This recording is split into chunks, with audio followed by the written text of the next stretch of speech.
This one stab changed the world. The sorcerer killer Toji Fushiguro is a character that has some of the most impact in the entirety of Jujutsu Kaisen. Over a year ago, I made a video discussing the idea of Toji's importance, and with Season 2 covering hidden inventory and all of his devious actions with amazing animation, the topic of Toji and his influence has become relevant to the fan base once more. Now, in spite of Toji's screen time being limited mainly to one relatively short arc, his importance both to the fans of the series and the narrative within the story of Jujutsu Kaisen is staggering. His actions created a domino effect that rippled out and created 3 special grade level sorcerers that absolutely influenced the way the story has gone thus far. For anime onlys, you may only know of the first 2 that he created, being Suguru Geto and of course, Gojo Satoru. For manga fans, I'm sure you know who that 3rd special grade is. In any case, Toji's decision to kill Riko Amanai and therefore take down Gojo and Geto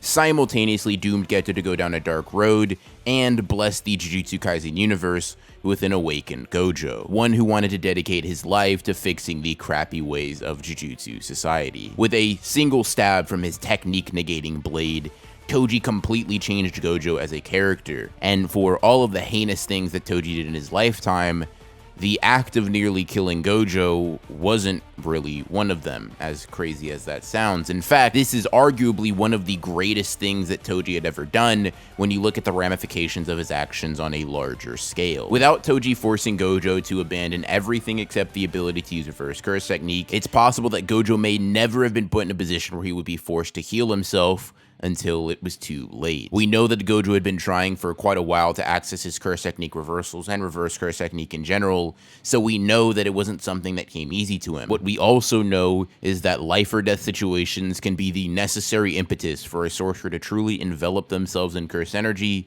in the hopes of finding its core. Yuji did this when he first used a Black Flash against Hanami, and he did this once more with Nobara when they pulled off a simultaneous Black Flash against Eso and Kechizu. Even Megumi, a character who has been shown to overthink and underestimate himself, was able to evolve and dramatically increase his power through a mindset shift forced by his dire situation. Without it, he may have never opened a domain expansion. Without it, he may have never unlocked his potential. The same rings true for Gojo and hidden inventory, but on a much, much larger scale. Here's Toji, a person with immense physical abilities and skills, equipped with an arsenal specifically suited to defeat Gojo, an arsenal that he used on a fatigued Gojo, in spite of Toji already being strong enough to possibly contend with him at full strength. Gojo is then punctured numerous times by this arsenal made clearly to defeat him, and left to die at the hands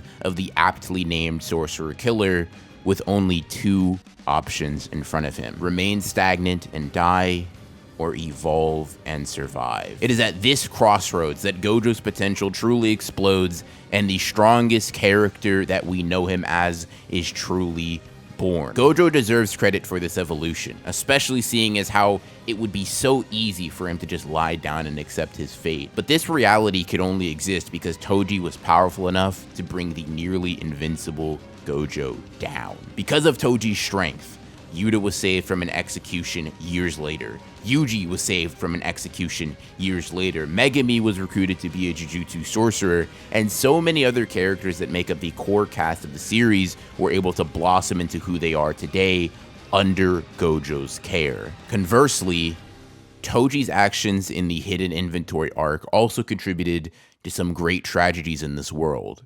including the senseless death of a little girl and the creation of the curse known as Suguru Geto. Now, in all fairness to Toji, Geto's fate was not all on him. I think the combination of Yuki explaining how curses are formed and Geto seeing the abuse that 2 sorcerer children went through also contributed massively to Geto becoming disillusioned with sorcery and deciding to forge his own path. However, I think Toji's actions are what caused that first crack, and that crack allowed doubt to seep in and truly break Geto's resolve. The creation of Gojo as the strongest created a rift between Geto and his best friend. The killing of Riko Amanai led to some of the resentment that Geto had towards non-sorcerers, and even Toji's ironic use of the word monkey when referring to himself as lower on the totem pole became something that Geto used to describe how unevolved non-sorcerers are relative to their cursed energy aware counterparts. No single one of these factors was enough to break down Geto, but when combined, it allowed his mind to be filled with enough doubt to get swept up in his emotions and his desire to do right by the people he cared about. With no one around to pull Geto from the depths of his own hatred for non-sorcerers, he fell deeper and deeper until he finally found a path in the darkness that he could take alone. Just as Toji's actions propelled Gojo to become the strongest and a teacher to create a better world, Toji's actions forced Geto down a darker road with the same intent. Both Geto and Gojo wanted to create what they thought was a safer world, a fairer world, a better world where they could truly be happy amongst allies. For Gojo, the path he sought was education. For Geto, the path was destruction. A world where Geto and Gojo remained the strongest together was absolutely shattered by the anomaly known as Toji Fushiguro, and when you realize the fact that this isn't even the entirety of his influence on the story, when you realize that as an anime fan, that Toji's impact echoes throughout the world years after his own death, it becomes pretty obvious as to how important of a character Toji truly was. Toji was free from the chains that bind all cursed energy users, and he used this freedom to destroy the fates of everyone he came across, and send the world of Jujutsu Kaisen into the future that we know today. Toji was able to change the world irreparably, for better or for worse, and all it took was a body with no cursed energy, greed, a desire to prove himself, and a really, really useful spear.